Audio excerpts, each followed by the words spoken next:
Could we rise for the Pledge of Allegiance? I pledge allegiance to the flag of the United States of America and to the republic for which it stands, one nation under God, indivisible, with liberty and justice for all.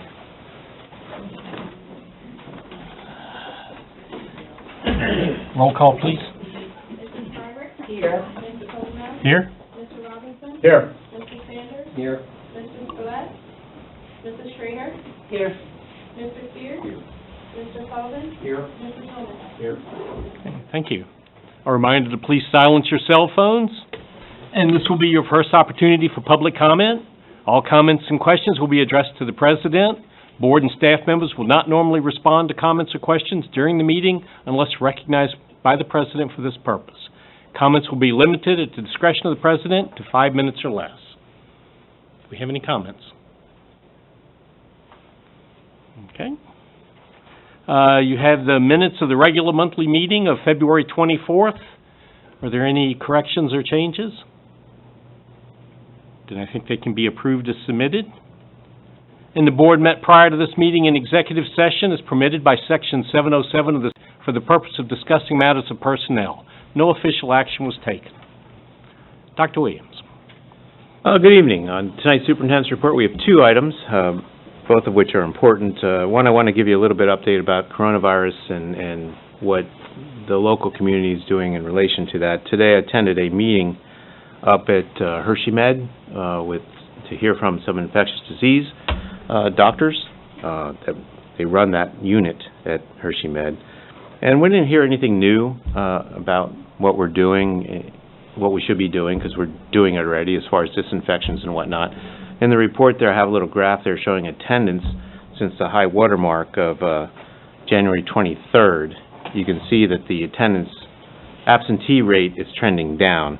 And I attribute that to the hard work that's going on in the buildings with, disinfecting surfaces and having hand sanitizer available, encouraging people to, behave the way they're supposed to behave when they're coughing, that kind of a thing. So that's all very good. On the next page, I have some items there that we did learn today, the bulleted items there. It surprised me to learn that there's one testing site in Pennsylvania, one, as of right now, and that's down in Exton. And they can test 125 to 150 samples a day down there. Turnaround time usually about a day. There are some places they can send samples nationwide, and those take about 4 days. Penn State Health is trying very hard to become a testing site of their own. They should be able to do that. One of the hang-ups about the testing sites is that the test for coronavirus requires some very specific kind of machinery equipment that's not readily available at testing centers.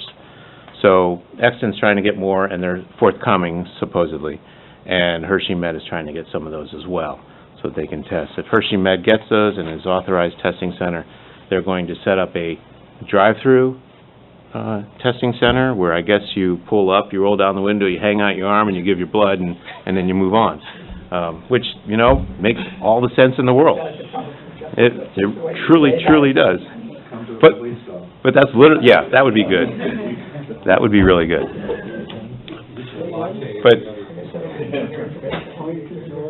But the idea there is to make sure that people keep potentially infected people out of the facilities where there are sick people residing. The other thing that they suggested was that for schools, which is common sense and we would have done anyway, if someone shows signs that they may potentially have some illness like this, don't send them to the hospital. First of all, ask them to leave the building and go home, and then go to their primary care physician who will then process what needs to be processed. So those are the takeaways from today. And I Who wanted to drives share that. testing? Primary care? How do, you Yes. want to be tested, you have to go to primary Yeah. care and then be tested. Yeah. So we can't I send think somebody. it's specifically for the doctors. Yeah.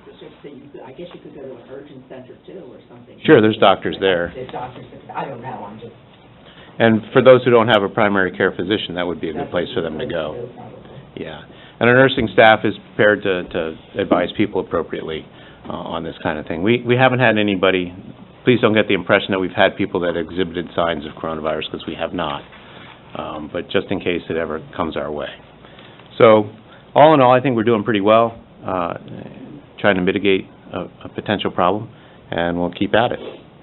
Kudos to the nursing staff for doing a nice job of getting things organized. So, Mrs. Hassenfuss, if you would pass that on, that would be great. We have to bring on an extra staff to help with some of this ramped up cleaning that we're doing, and I don't know what. Not so far, Okay, we've been able to handle it along with our regular, yeah. okay, just curious, because that's a lot. It's a lot of work, That's a lot of desks. yeah. But I know that Jamie Evans has been wiping down his desk on his own, too, so. I know. I know. Everybody has a talent, Jamie, and. I was just curious, you know. Yeah. That's only one of many talents. I just want to make that clear. It's a team effort, and everybody's doing what everybody can do to help prevent any kind of problem. So we're knock on wood, we're doing all right so far. All right, so that's an update about coronavirus.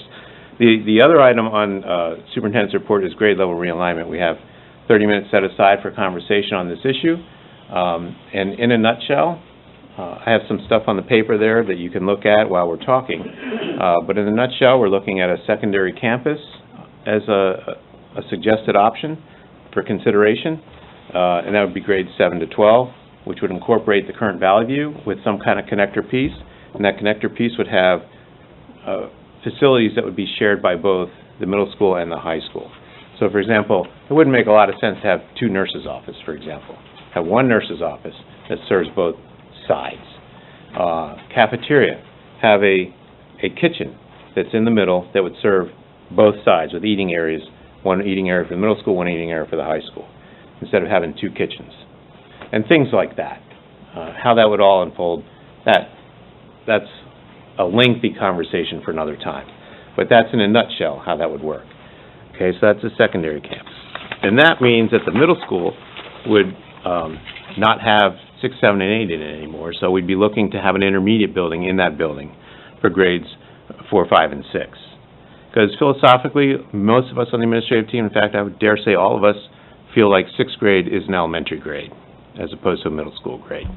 So that's how we feel about it, and we think that's the best structure. So taking the middle school and putting 3 grade levels in there, grades 4, 5, and 6, is an intermediate building where they can start teaming a little bit and approaching school that way, where middle school is all teaming. Intermediate can be some teaming and some traditional. Or whatever the principals who run that building think we should do is probably the direction we'll go down, but there'll be some use of teaming structures in there, which is a good thing. And then we have, what do we do with grades K to 3? So that's the heart of the conversation. And on page 3, there are 3 ideas to bandy about. The first idea is a large primary building. So we could take grades K to 3 and put them in one building. And you can make communities in those buildings, and you can make a big building smaller by the way you set it up and the way you structure where your people are.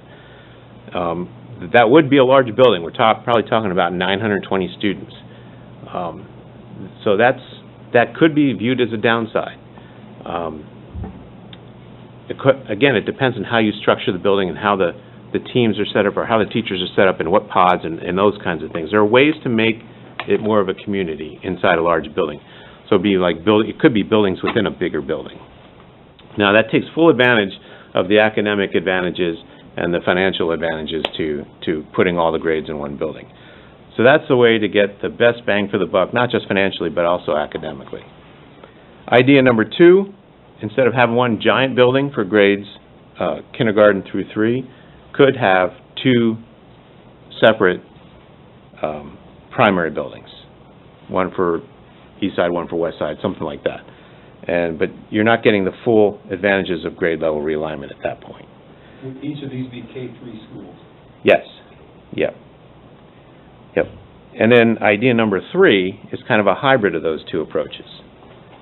So you could have, say for example, grades 2 and 3 district-wide in one building, and then have K1 East Side, K1 West Side. So you could do something like that. So this is not an opportunity for me to do so much of the talking as it is an opportunity for you guys to weigh in on these ideas. I'll start with, yeah, I told you, I've done a lot of thinking about this, I hope so. and, it's a toughie. But I've used the numbers that we got as of February 1st of this year, but that doesn't mean it's just some numbers to kind of kick around.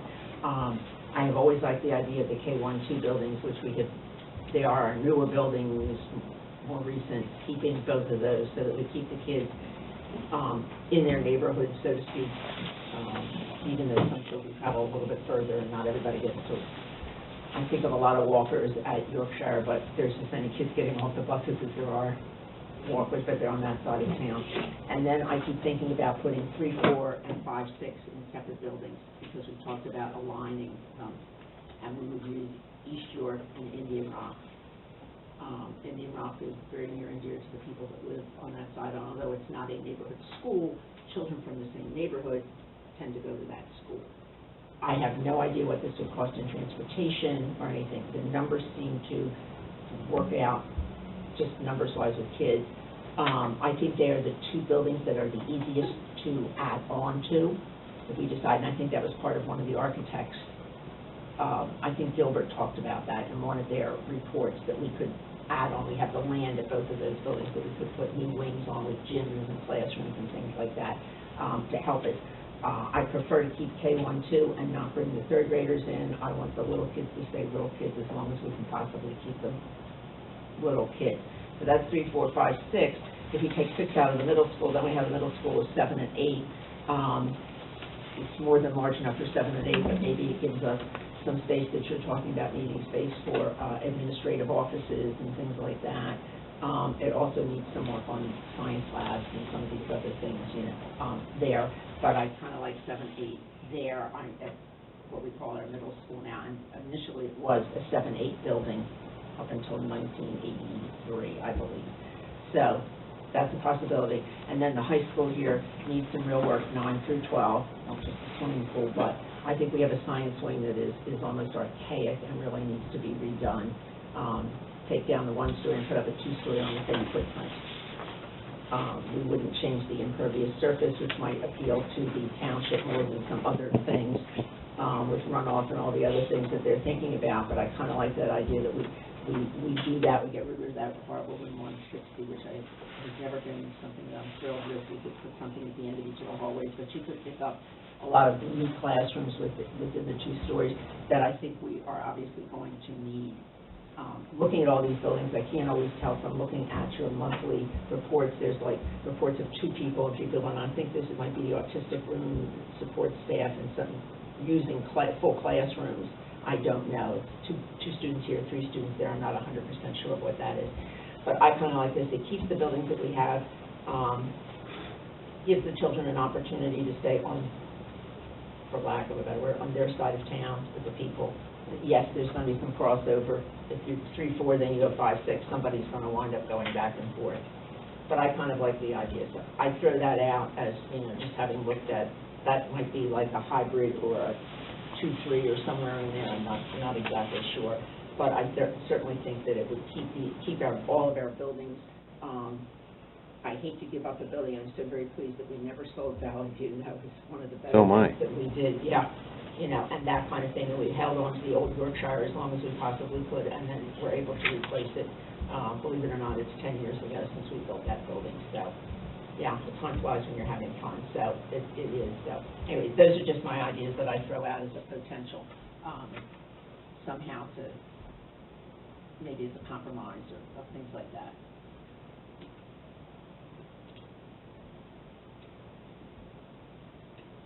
A hush falls over the room. Which of your ideas do you like best? I think I know, Dr. You and I have kind of had some of these conversations already. Between idea 1, 2, and 3 on there? Well, yeah. The secondary campus is an idea I like. Okay. The middle school becoming an intermediate building is an idea I like.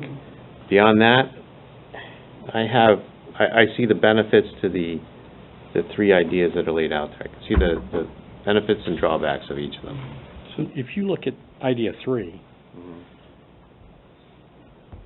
the reason we're having this discussion was about academic alignment and academic excellence. Doesn't that kind of fly in the face of that argument? Idea 3? Yeah. Because you've got K, you got, Yeah. yeah. Idea 1, like I say here, it takes full advantage of the academic and economic benefits of school-level It's a consolidation. big building.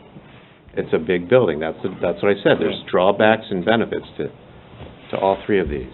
I think that What would be the implication of, say, a 2.1 with 2 buildings, but one building with K1 only, the other with 2-3 only?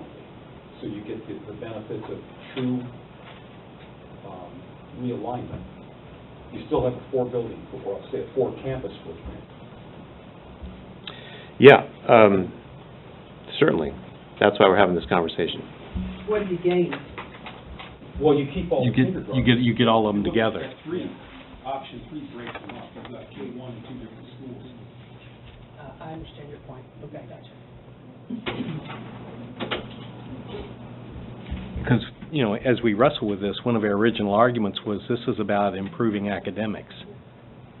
So, you know, whatever we do should at least be able to, on paper, say we're doing that with something that we can prove. You also have to be able to afford it. Well, there's that. Now, there's that. Oh, Yeah. I mean, money being a crummy technicality to yes, right. But this is one of those rare instances where you can save money by improving the academic situation. So what's more important to us? Yes. Well, it sounds that if that consolidation leads to a better academic outcome and it costs less, that's a plus. If it costs more, would we do it? Maybe. Maybe we would. And I'm not saying we wouldn't, but I'm saying that it could cost more in that case. To get a better academic outcome, would we spend the money? Certainly think about it. It's certainly a discussion worth having if that were the case. But I guess that you convinced me, Tim, that having all the kids in a grade in the same building is a winner from an academic standpoint. It is. The fact that you have a more efficient utilization, or at least the potential of more efficient utilization of staff, is also part of that thought process. And that argues for keeping all the kids in the same grade in the same building, in a building. Yeah, there are some challenges. Just speculating, let's just say as an example, we decided that Yorkshire should be where the kindergartner and first graders should go, and Indian Rock picks up the second and third graders. There still has to be some construction. There has to be consideration for transportation. But that maintains the integrity in that concept. It does. It would. Kind of mad at myself for not thinking about that already. Oops. I thought you did think of that. I sort of did, but Yeah, I think you did. I think You didn't write that down, yeah.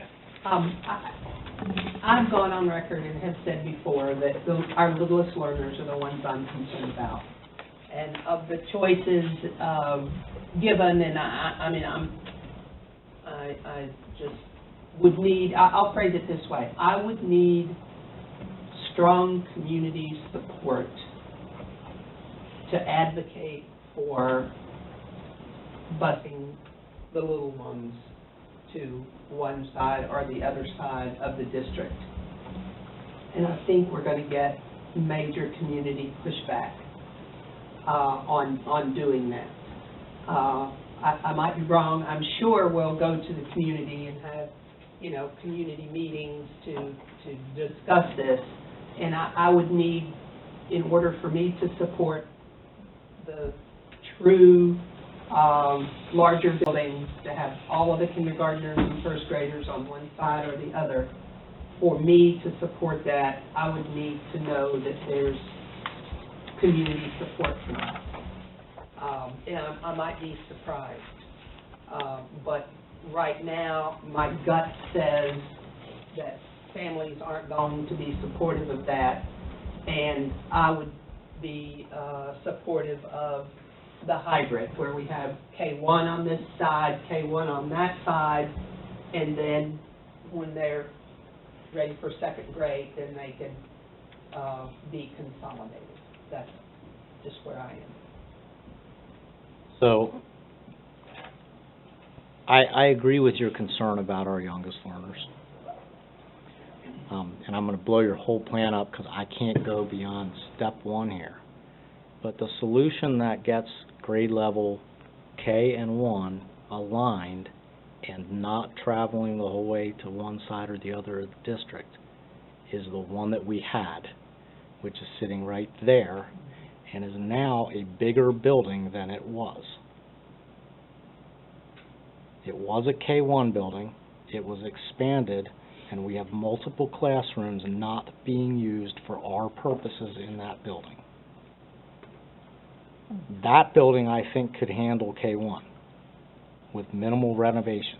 I also believe it's a terrible choice as a 7-8 building because every bit of the infrastructure in it was built for people that are, 3 feet tall, not 6 feet tall. And that's a problem. That means like every bathroom, everything in there that is specifically built for those kids has got to be redone. Now, what besides restrooms? I'm not following you. I think there's lots of things that you don't think about that are built and designed for small I children. get the restrooms, but Water I'm not water following fountains. you on Water the fountains, I mean, bookshelves, everything in there is built with little kids in mind. So to me, that building is a perfect choice for K-1, 2, 3. But once you get outside that band, it needs renovation that I think we're minimizing the impact of that. But I do think it's a very good K-1 building. It is central to the district. No one complained when their kindergartners went there before. And I believe those extra classrooms, because I believe there are extra classrooms in there, it's enough to support K-1. I don't know the math for sure. It's close. But both that building and Yorkshire have classrooms that are not being utilized as the educational space that they were originally intended for, which troubles me to no end. So I do believe over here, I think there's more of that space here than there is in Yorkshire. And I think this one might work for K and 1. I don't know after that, I don't know what to do. Then you're, what you said. But I would you're blowing advocate for the- K-1 right here, and then we look at the other options. So what you're saying is you blow the secondary campus. The I wasn't secondary with- campus goes away, yeah, because I'm taking the building. Gotcha. That's where, yeah. Question about the secondary campus concept. When we talk about Valley View as being inadequate for middle schoolers and the bookshelves are being at ground level, and, I mean, the question that comes to mind, and I'm not trying to be a smart aleck here, I mean, do we really think bookshelves are going to be an integral part of the education? I think the plumbing is Mike's point. Well, plumbing is something, but, I mean, who has bookshelves in their classes anymore? They have Chromebooks. Oh, it's not, it's books and storage. Yeah, there's still a lot, at the elementary level, there's still a lot of. Oh, yeah, a lot. No, I mean, if. Bookshelves are not my concern, No, but it was if an we make Valley example View, 7 through 8, or whatever it is. If we do the secondary campus, I mean, when I think about this stuff, what I'm driving at is, I get mired in what it was like when I was in school. Well, that's changed. I don't know what it's like in classes anymore. I mean, when I walk into the high school and I see what's going on, I mean, I feel like I'm walking into a foreign country. But my point is, the whole configuration of education is changing, and when we talk about what we think students need, do we really have a firm grasp of what they're going to need now and 10 years in the future? I know I don't. That make any sense? So when we talk about it's a space, we can reconfigure the space for a secondary campus to combine grades 7 through 12, and we feel that's going to be academically beneficial for the students. It also has the side benefit of being economically beneficial for the district. so that we can preserve the academic standards that we prize so highly. So in that sense, I would be leaning more toward the secondary campus as a more efficient use of our resources. Does that make any sense? To Mike's point, how close are we to being able to house K-1 next door? You know, you said they're empty rooms. What does that really mean? You know, I think there's two empty rooms, not empty rooms, but there's Yeah. 2 rooms being used by, Bright Horizons. Bright Horizon, yeah. Two? I believe it's 2, yeah. They would like more, of course, but, because if they had more, they could have more students and And get they're more also- tuition, but. I'm sorry, aren't there rooms also being used by our support teachers, you know, like English support, reading support, they're taking like whole classrooms? I mean, Yeah, there's and- more ways to get. I don't know about Valley View, but I know that is the case over at East York, and there are pockets of that here and there, because the space is there, so But they're if using you're it. looking for classrooms, this is Yeah. what you have to look And, at. and you could get to a situation where you have health on a card or something like that, the teacher moves around. There are ways to sort of massage tight spaces, but there are cases where a reading specialist or something like that has a full classroom that they're using, because it's available, because it's not hurting anything else. Mhm. Did I say that right, Dr. Ketterman?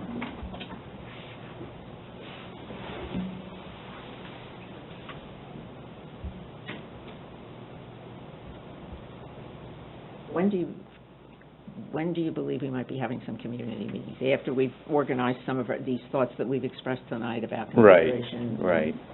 Probably the spring semester yet. But I would say we need to get to the point where we are offering some Yeah, direction. I don't know if we've got anything to talk about in the community meeting yet, but. We don't, because we're all over the place. Yeah. And we've got to come to, as a team of 10, we've got to come to some sort of agreement, rather than be all over the board. Yeah, agreed. Yeah, I would look at that a little differently. I don't want to go too far down the pike, so that's what we want without. Well, some otherwise, we're going to community. get, I don't say that we go out there and give them 10 choices or something like that, but, you know, gentlemen? Sorry,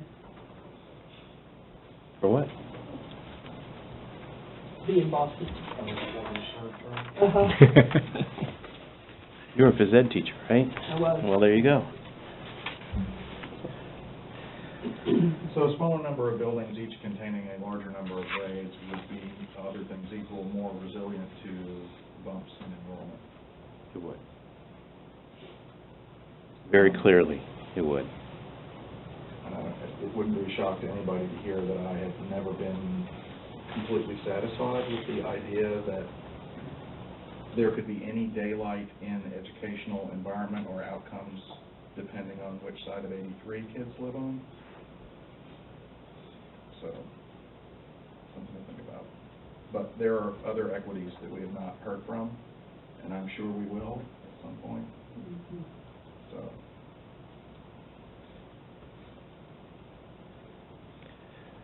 So, we've chatted. Do we need to take the minutes of the meeting, come back with a revised view and chat yet one more time? Does that make you? I think so, because we're still not at a consensus. No, we're not even at a, on paper to get a consensus. Yeah. Well, not everybody has offered, you know, an opinion even, which we've got to do. but I didn't count where they have like the What if we're down to what, with Ellen's hybrid idea and Mike's yet different hybrid idea, that takes us to 5? So how about this? You've heard straw men from the administration here. How about if you come back with a paragraph about your idea, submit it, let's take that and this, and then we come back together and Want us talk to about send it. it directly to Dr. Williams? Okay. Or to Wendy, you know, you don't have to. Yeah, you could carve it, whoever. Copy Wendy. Yeah. No, to Wendy, copy you. No. Either way. For all the board to see, or no? Well, she'll get them, consolidate them, and then the board will see. That way we'll, Can I just clarify, you had yet another idea, Joel? I thought you Well, were, no, I articulated the idea of having K-1 at one of the schools and 2-3 at one of the others. That was a little bit. It's a twist on idea, too. I missed that, You okay. can look at either one. It's a good twist on idea. And that was also a Yeah. twist with what Mike said. So they're kind of saying the same thing, just pointing at different schools potentially. Which building gets Yeah. or not. Okay.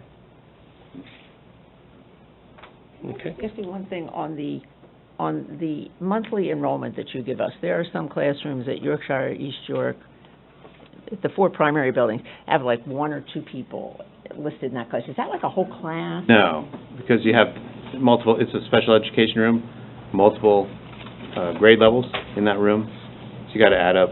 All 3 of those across maybe or something like that, and they'd be using that room? Okay, I wasn't clear. I thought No, that's it's a good maybe what question. it was. Yeah, Because it's not, they are using a whole classroom. yes, They will have to continue to do, yes, regardless of what we do. that's correct. So board, your homework is, if you have an idea, put it in a paragraph and submit it, so we can have And I haven't graded homework in a real long discussions. time. So Teach, do we have a deadline on this, or what? Yeah, we need a deadline. The soon- We worked to Well, if we deadline. would like to talk about this again at planning session in, what's this, is March. A and month from now. If we would like to talk at this planning session in April, you have a few weeks. Yeah, yeah, I just need like a week lead time before the meeting. So if you could get something 2 to 3 weeks from now, I'm good. All right, thank you very much. Now, administrative reports.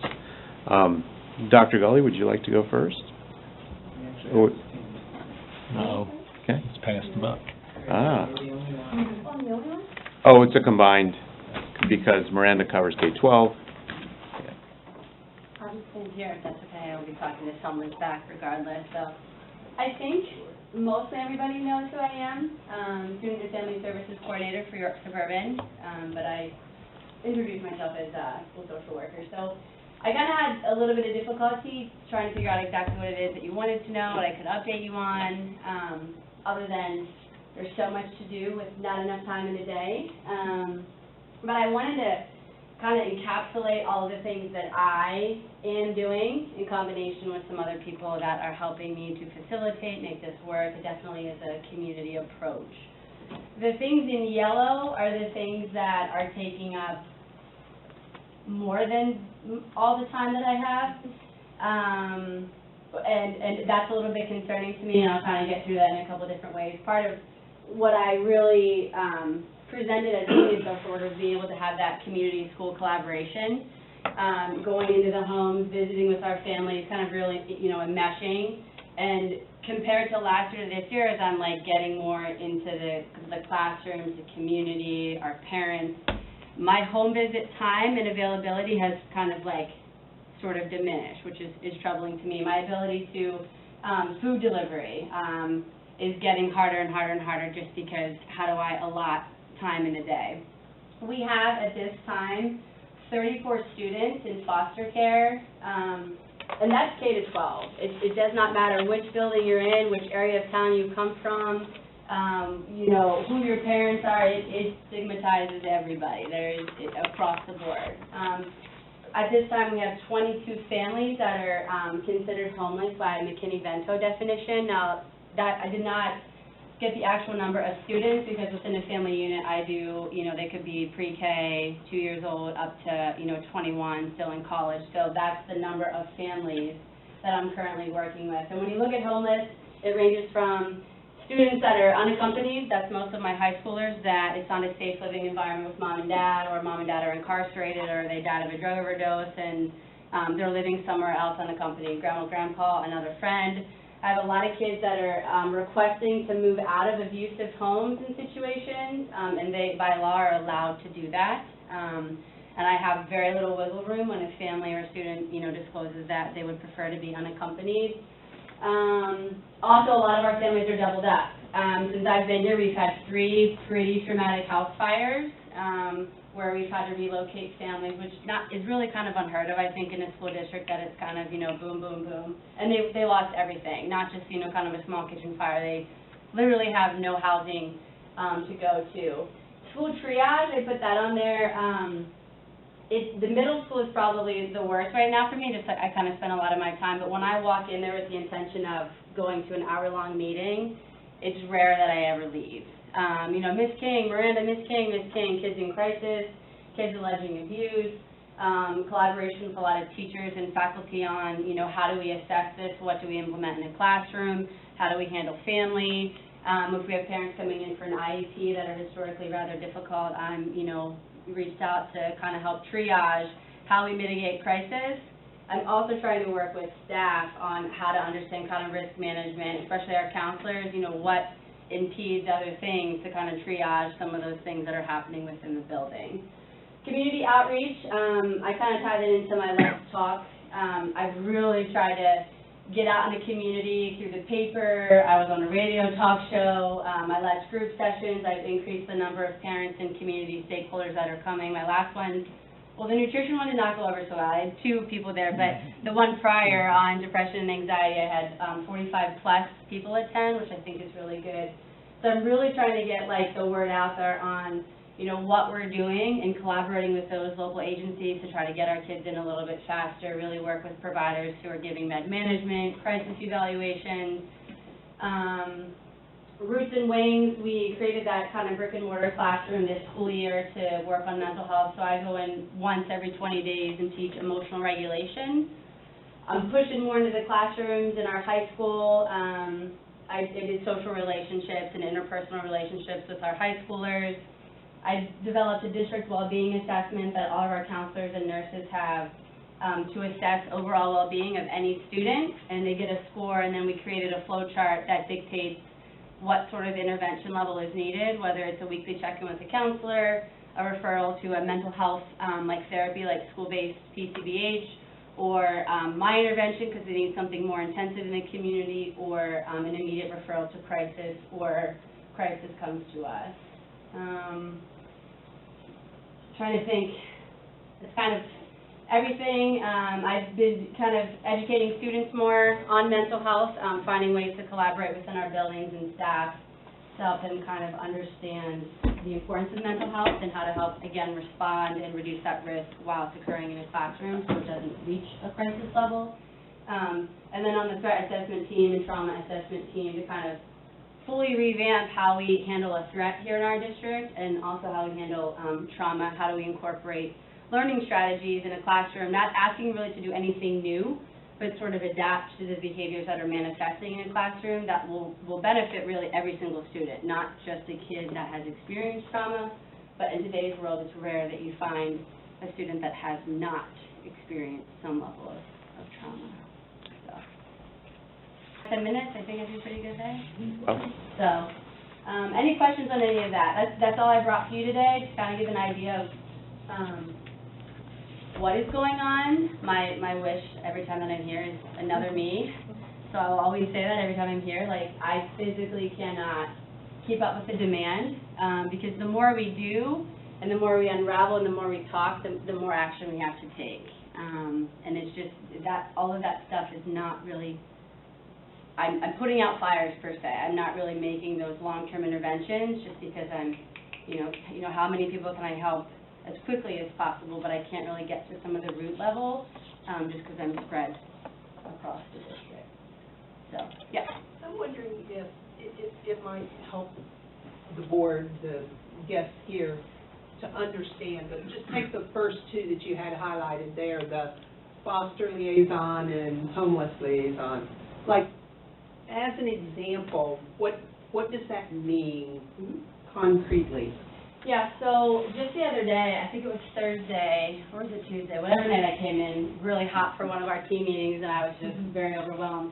I had 2 foster care referrals, and I had a homeless family come in one day. So when I get a foster care referral, I get the referral from the caseworker, any county, whether they're York County, Dauphin, and every county does it a little bit different. So I work behind the scenes with ESSA coordinators to try to streamline this process to make it easier, but the request comes in, and then we have a best interest determination meeting, which I talk with myself, the caseworker, and the school that they're coming from, transitioning from, to have a meeting to determine is this in the student's best interest.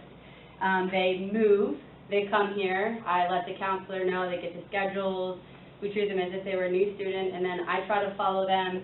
It depends if it's 30, 60, or 90 days when they're in the court system. I go to court, I help advocate and represent that student in court because I think it gives a different perspective than what their attorney or what mom and dad may say. So who might have done that before we had you? There was someone that did it, but not in a way that, like, to really follow these students, to make sure that when they're moving, they're not taking a trash bag. Can I get them, you know, a duffel bag, clean clothing? Do they have clean socks? Do they have snacks and food? So it's just kind of keeping an eye, but with, you know, 34 students, man, you know, that's kind of coming and going. It's very rare that a placement lasts long-term.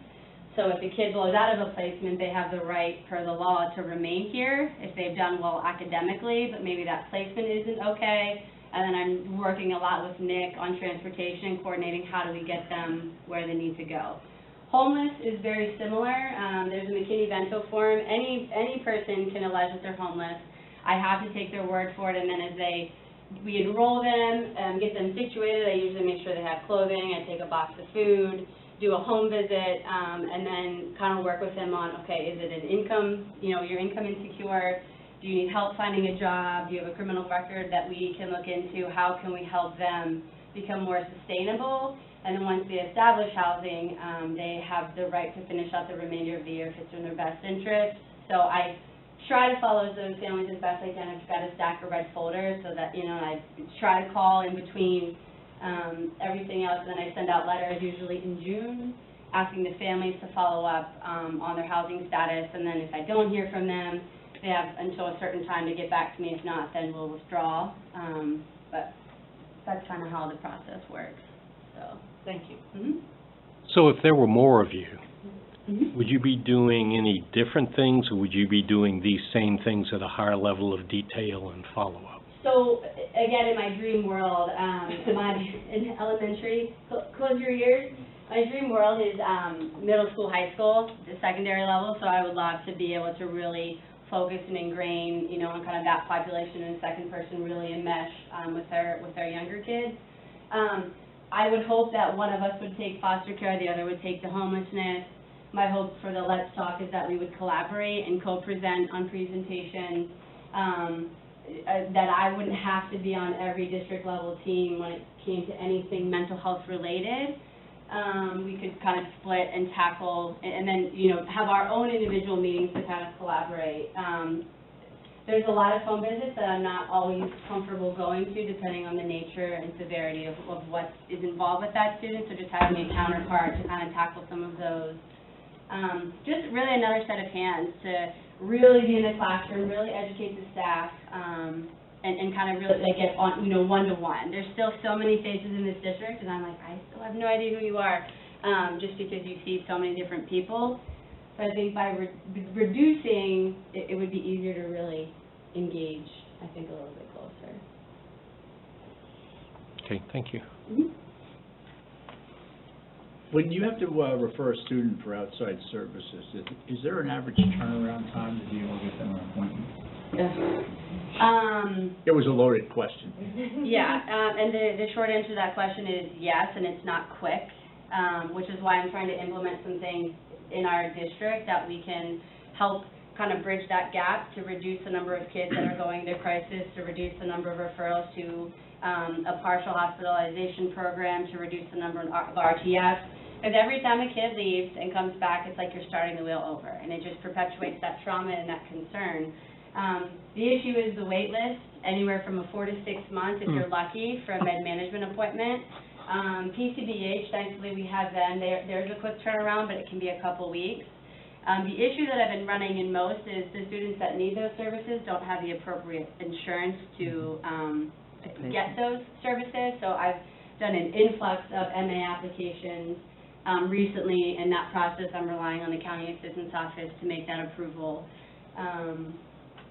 This is the last time I was here. I got a boot on my car. That's a funny story. Trying to accomplish that. I got a parking ticket at the county assistance office. But, so just things like that. I mean, it's not an easy kind of referral process. And I think we have parents and families that are exhausted with that system. and then they immediately try to go the inpatient route. We just had it the other day, this kid needs long-term treatment, and he went to inpatient but wasn't exhibiting the behaviors which warranted the referral, and they just sent him home, and he's back the next day. So there is a revolving door as well. Again, so here I'm trying to help mitigate that risk to avoid, we could absolutely address the majority of those mental health crises in-house with the appropriate training and tools and things within our classrooms. So how do you, more resources for you, how do you define your own progress, success? From last year to this year, I think I'm kicking butt. I'm very high energy, very highly motivated. I rarely say no, and I think, you know, that would be my biggest default, that I want to do, I want to help, I want to change. I think the biggest difference from last year to this year is I'm looking at the roots, I think, of the problem, if you will, and how can I, you know, kind of change that, and then we begin to grow instead of kind of, you know, these upper hanging leaves that is very in your face, you're aware, but I think the problem is much deeper, so how can I implement certain things that through the long term will make the most effort and change for our student body, holistically. That's for everybody. And it's continuing to put that awareness out there. Just by my Let's Talk, when I started, there was nobody, didn't know of me, didn't really hear of me, and each time it gets bigger, and the outreach from the community to learn, and they want to know and be a part of things, I think there's been great progress. Do you, with that So a year from now, if you could have the extra resources, what one, two, maybe three things would you want to implement? I would say, you know what, I succeed. Because, look, I go to work every day and I say I work hard. I'm not discounting that you don't, but I know that if I do a certain level higher, then I define that as success. What would you define as success? I used to be able to track the number of referrals that I was making district-wide last year, and I have those numbers for you. I don't even have the time to fill out a spreadsheet for where those referrals are going. But I know that the PCBH referrals, the number of crises, that my hope, knowing is that those numbers have been reduced, that our frequent flyers, that our attendance will improve, our kiddos that go to the nurse's office at the same time every day for the same reason, those numbers will decrease. The number of teacher burnout, that I don't know what to do, I can't handle them, get them out. We have teachers specifically asking kids, like, get them out of here, I don't know what to do.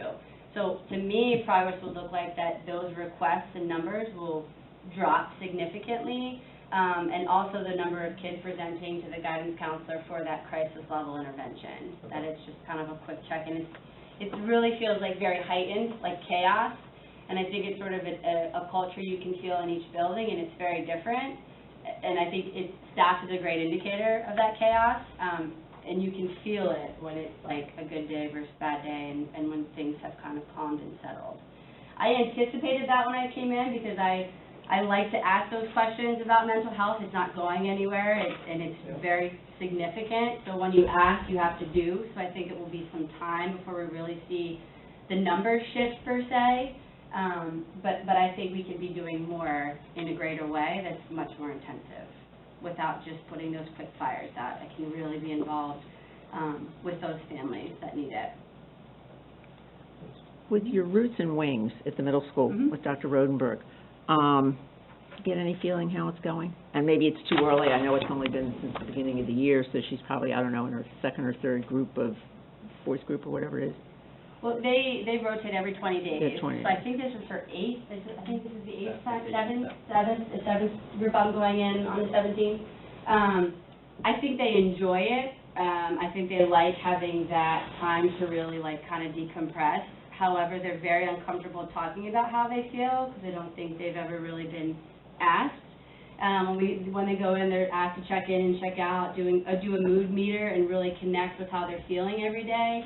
When I go in, I specifically talk about emotional regulation, and I have them role play and do skits together. So watching, it's actually really neat if you're ever free, how awesomely they interact, even with kids that they may not historically interact with. I don't let them pick their groups. We choose, and then they have to pick an emotion, act it out, and then show us how they regulate it. And a lot of them will use techniques that they've already learned.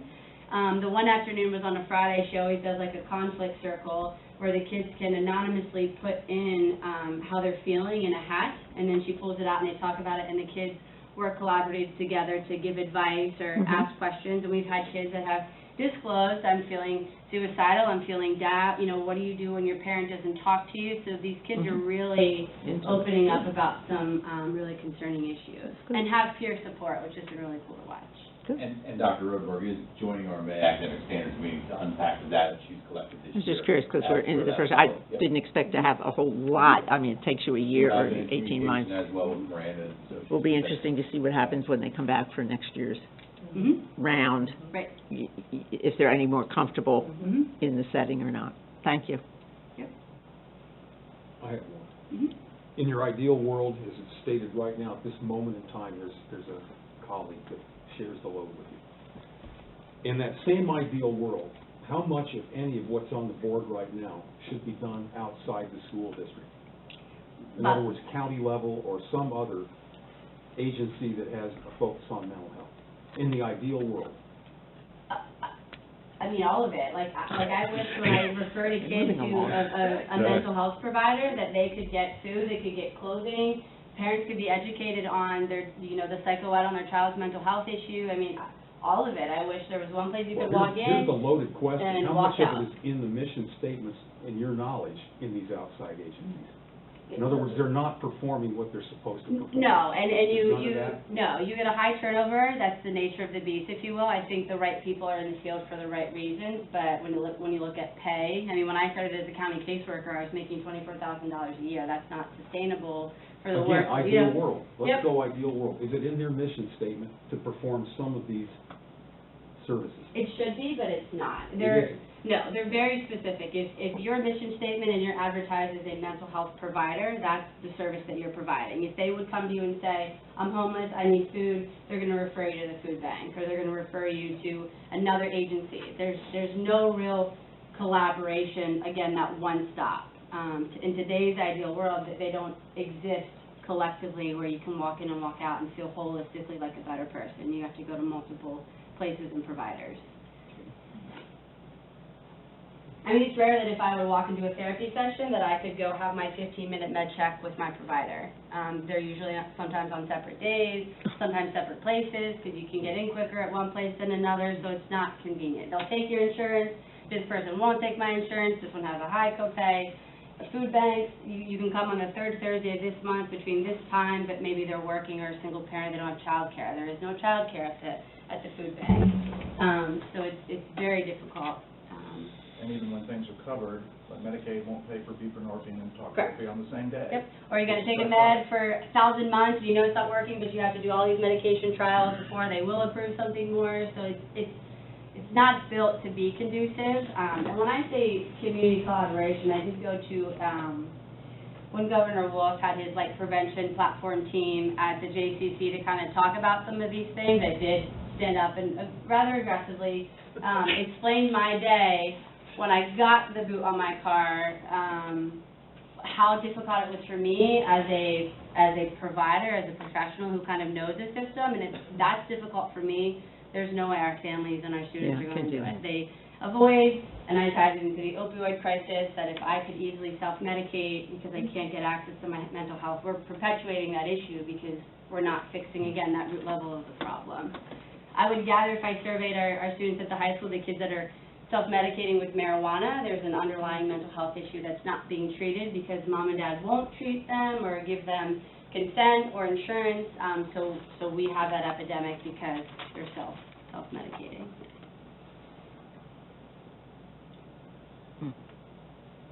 Well, thank you very much, Miranda. That was very, very helpful. Thank you.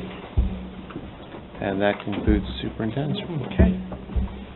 Always end on a high note. But I love what I do. I love what I do. Did you turn your ticket in so somebody else would pay for that ticket for you? I didn't. I just, Come on. he wheeled up, I just paid what I had to pay so I could get on with my day.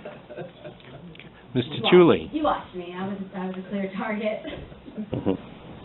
I have 4 items on the business office report. The first one is a contract renewal with Tomlinson Somberger for fertilizer, weed, and lawn treatment. The quote comes in at $84 over the current contract year. Any questions? These are all for the 23rd, right? Correct. Okay. The second item is a request for a contract with PASBO, Pennsylvania School Business Officials, to conduct a business office operation study at a rate of $125, not to exceed $5,000. The goal is to evaluate current processes and make recommendations between business office and HR, as well as assess staffing levels. Any questions? So, with this, it's 40 hours? We're getting? He's thinking that it will not reach the $5,000. It depends on when he comes on site and the length of how many days. What's the average time frame that is, 2 days. 2 days? Mhm. 2 days on the site. 2 days on Yeah. site. 2 days on site, okay.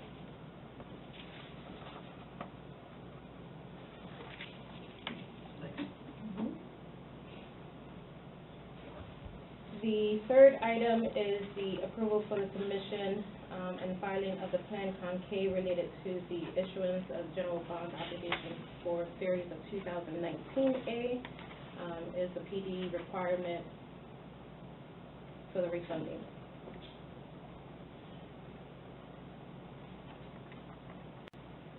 The last item is an addendum.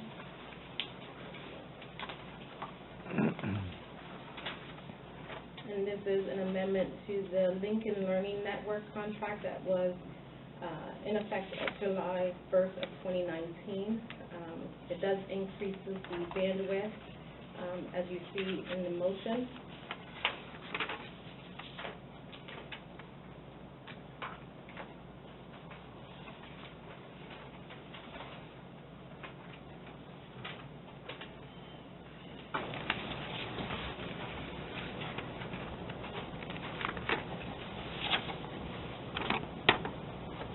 That net increase is $24.05. 2405 annually. annually. Okay.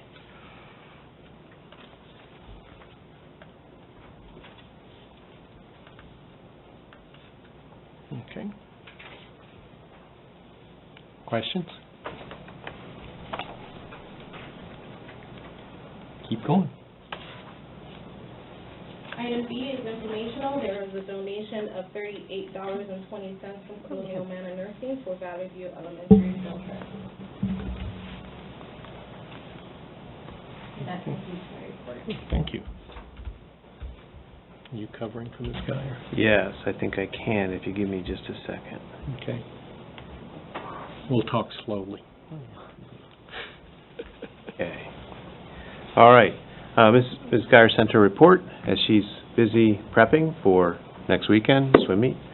We wish her well in that. But she provided us this report. Tomorrow, March 10th, students will be inducted into the National French Honor Society. Next item is the music groups continue to work hard in rehearsals in order to prepare for Music in Our Schools Month concert on Wednesday, March 18th. Third item, a number of students in the York Suburban High School Band have auditioned and made various band festivals sponsored by the PA Music Educators Association. Mr. Hustler would like to recognize and congratulate the following students: Owen Sullivan, Lucas Strickland will represent York Suburban in the District Jazz Band Festival in mid-March, hosted at Central Dauphin High School. 7 band students made the All-District Band, which was hosted by Central York in mid-February. Students include Elizabeth Aparicio, Owen Sullivan, Luke Wagner, Jesse Ehrlich, Jordan Myers, Noah West, Cade Fogdahl. Those 7 students, plus 3 additional, participated in the York County High School Honors Band in early February. The additional 3 students are Morgan Plonk, Peter Cote, Jacqueline Coma. The performing ensembles are preparing for our concert on March 18th. Additionally, Mrs. Thrush and the members of the Triumph Music Honor Society have planned some fun events to highlight the music here at York Suburban. They have lobby performances before school by string quartet, pep band, and the like. Lunch period performances featuring our own in-house student rock band, Imaginarium, with special guests by members of the string quintet and other individual vocalists and guitar players. And they do fun musical morning announcements. For boys basketball, playing in the second round of states on Tuesday, 3:10 at Red Line at 7 p.m. versus New Oxford. Girls basketball lost by 1 point on Saturday in the first round of states. Their season is now over. Wrestling had one individual, Nazir Spellman, qualify for the state tournament. Swimming, 9 swimmers have qualified for the state swimming championships. It will occur this weekend, March 13th and 14th at Bucknell. And the spring sports began this past week. Numbers of participation are high once again, and we are looking forward to a successful spring season. And that concludes the report. Okay, thank you. The committee meeting schedule is posted online, and Mr. Robinson, you're up. Thank you, Mr. Posnell. You have before you the personnel report, which includes employment, leave of absence, and extracurricular. Would any board member like any of these items considered separately? Or are there any questions on any of these items? If not, the chair moves approval of the below-mentioned items. So moved. Second. Thank you. Comments or questions? I think this can be a unanimous roll call vote. This will be considered a unanimous roll call vote unless I hear votes to the contrary. Hearing none, motion passes. And before I conclude my report, it is my special pleasure to recognize Heather Peterson, autistic support teacher, who is with us tonight, along with a gentleman known to one and all as Mr. Peterson. Welcome. It's good to have you with us.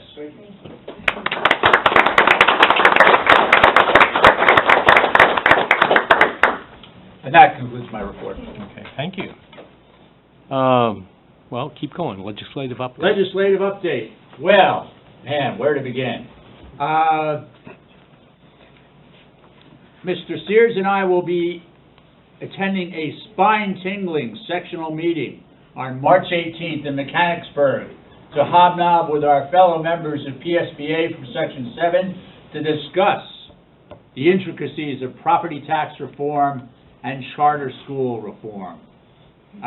We plan to be back before midnight, but who knows? Subject matter is that intense. Stan Saylor is sponsoring a local breakfast, which I will attend on behalf of the district. So if there are any special messages or issues that you would like me to raise with Mr. Saylor, I'll try to get those in, because he also visited the district this week for a special visit. And on behalf of the district and the board, I took another one for the team. This is being recorded, isn't it? It was a frank and serious discussion, and many of his comments were really illuminating. Let me leave it at that. But lots of ammunition for the visit by suburban representatives on Advocacy Day. And I know that you've all signed up for Advocacy Day on March 23rd in the state capitol in Harrisburg.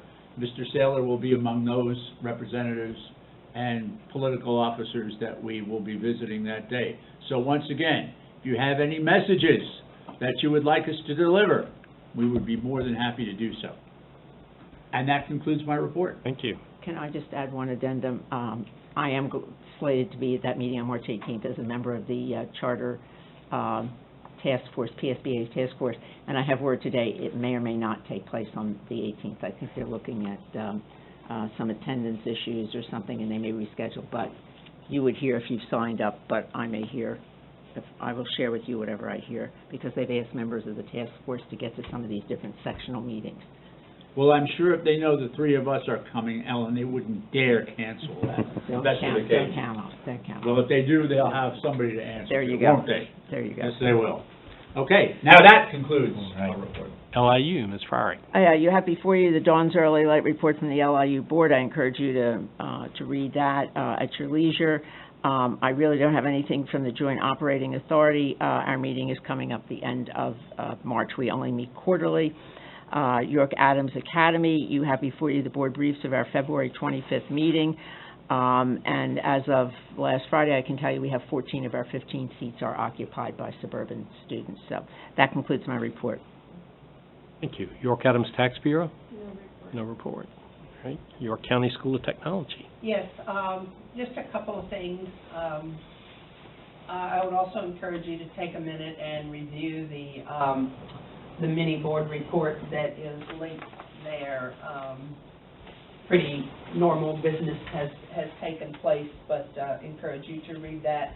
I did want to update you, give you a little bit of news about the construction of the new gym. They're fairly pleased. The rain has altered the schedule a bit, but they're fairly pleased with the progress. They got a $5,000 change order, which like never happens in the construction world, but something didn't cost as much as they thought it would, so they got $5,000 credit. Spend it all at one place. Be sure and report that. 28%, they're estimating there's a 28% of the building has been completed. They're roughly 10, 12 days behind schedule, but they're optimistic that they can catch up and have a completion date that they're still hoping to maintain of the 16th of September. They distributed, and I'll pass around for your edification, some photos of the construction site and what's going on there. At the meeting, we had a sort of a video of things taken from a drone, which was kind of cool for this old girl to see all the cool things they do with drones. But anyway, I'll send that around if you're interested. Have a look. And that concludes my report. I'm always interested when they report 28% as opposed to 30% or half. I didn't ask any details, Mr. Posnow. I just wrote down the figure they said. Why 28? Okay. You have a link to the board meeting schedule here. I would like to thank everybody for attending tonight and sitting through with us. And this would be your last opportunity for public comment. I'm not interested in looking at rebar right now. And hearing none, I think we can be adjourned. Thank you.